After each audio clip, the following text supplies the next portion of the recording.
so today I'm here to reflect on my 2019 reading goals. So I honestly feel like I failed basically everything except for my Goodreads reading goal, and my reading goals are always the same each year. Like, I don't really adventure out there much with what I'm reading because I just want to read what I want to read and just try and not make it too hard, yet I always challenge myself too much. That being said, there's still a couple more weeks left of 2019, but I doubt I'm going to make much more of a dent in this, that I kind of just want to look towards 2020. So my 2020 reading goals video will come out at some point in the next couple of weeks, but I just want to reflect on where I'm at now and just, yeah, stuff just didn't really go well. So I've got it all written down here. So my Goodreads goal was 75 books, and I definitely met that goal. I've already read 81 books this year, and I feel like that's probably going to go up to 85 by the end of the year if my reading keeps going the way it is. So I think I've done really good to read so many books, but I listened to 24 audiobooks this year, so listening to audiobooks definitely helped me, and I definitely think I'll go for a slightly higher Goodreads goal next year. But this is the first time in 2 years that I've actually met my Goodreads goal, and I'm just so glad. Every single year I always try to complete 20 series, but man, I only completed 6 this year,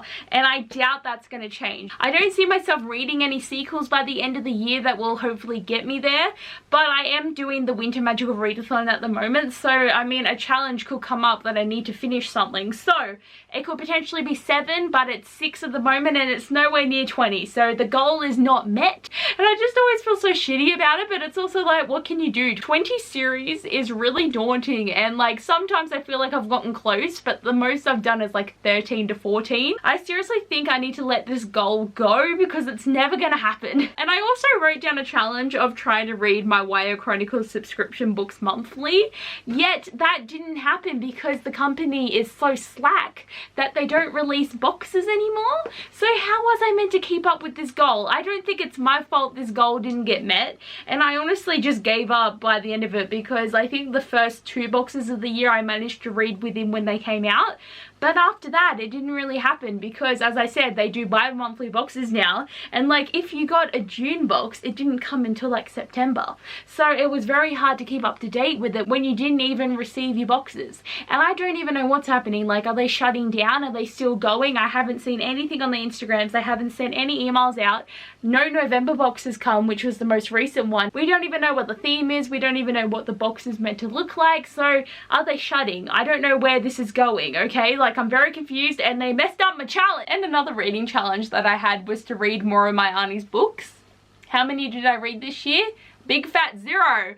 I absolutely failed. I was like, yeah, I'll do this. It didn't happen. And now that I'm into adult contemporaries, I should have read more of them, but it didn't happen. I feel so bad because I've only read 4 of her books, and I literally wrote the whole list down of all like 26 of them that I need to read.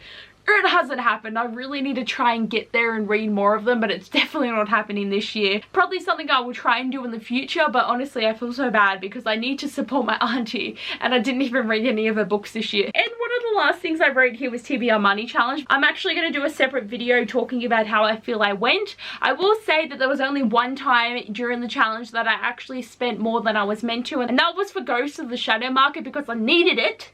But then I worked it back and I got the money back up there, so I only went into the negatives once, and I still managed to buy heaps of books, and I'm like, oh my god. So that's the only snippet of information I'm going to give you, but I will make a full-on video talking about what challenges I completed, how I feel it went, and just my whole vibe. And the last thing I've written down is that my TBR at the start of the year was 402 books, and by the end of the year it should hopefully be at 380. Because I don't plan on buying any more books, but it's like 384 at the moment. But if it goes down to 380, that's 22 books better off than last year. So actually another thing I managed to do is I write this down to see if I can curb my spending.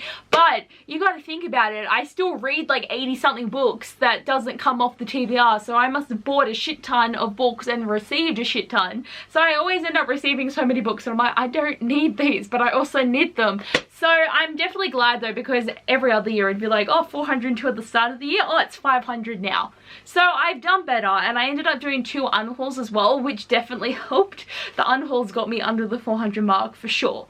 So I don't actually see myself unhauling any books next year though. Like, I'm feeling like in 2021, whatever, I've still kind of got left on the shelf that's unread, that's been there for like 5 years, might go into the unhaul pile because I'm like, I haven't read it yet. I feel like I'm not ready to let go of any of my books right now, and I feel like what I need to do is, if I read a first book in a series and it's shit, just get rid of the whole series. Like, I need to let go, because that used to be a thing where I couldn't not finish series, but now I've like backed off from that. I just have to finish the book I'm reading. I just cannot DNF books, and it's not really a waste of time for me because I can still get through them pretty quickly, so it's like whatever, it's okay. I know most people are like, yeah, but that's a waste of time, you should DNF books, but this is how I do it. I just cannot do it any other way, but I can DNF series. That's a thing that I can actually do, which is still hard. Like, I'm getting rid of the Miss Peregrine's Home for Peculiar Children series because I just have not read the sequels and I just don't care. So there's some series like that that I can get rid of without being like, I really don't see myself unhauling except for that reason. And the other thing that I didn't write down because I didn't want to try and force myself to read my anticipated reads, I only read 9 of the like 40 books that I anticipated this year. So there's 40 books that I was excited about, and I probably own 30 of them. I didn't read them. I couldn't buy them on time because of the TBR money challenge, so I didn't read any of the books I was excited about. So this is why I feel upsetting as well, because all my excitement went nowhere because I couldn't buy or read the books I wanted to read. So next year I'm definitely not giving a shit. I can buy what I bloody want because I want the excitement for reading, not the control of trying not to buy books. And I know that I really shouldn't try and buy books, but I feel like what I really want to try and do is only buy new books and try and read them as soon as possible. That's the plan. But anyway guys, that is my reflection. I feel like I did okay in some sections, but I really did suck this year at my goals, and I find that every time I do a wrap up of my reading goals I suck, so hopefully 2020 is my year. But anyway guys, thanks for watching this video. I hope you enjoyed and I'll see you guys next time. Bye!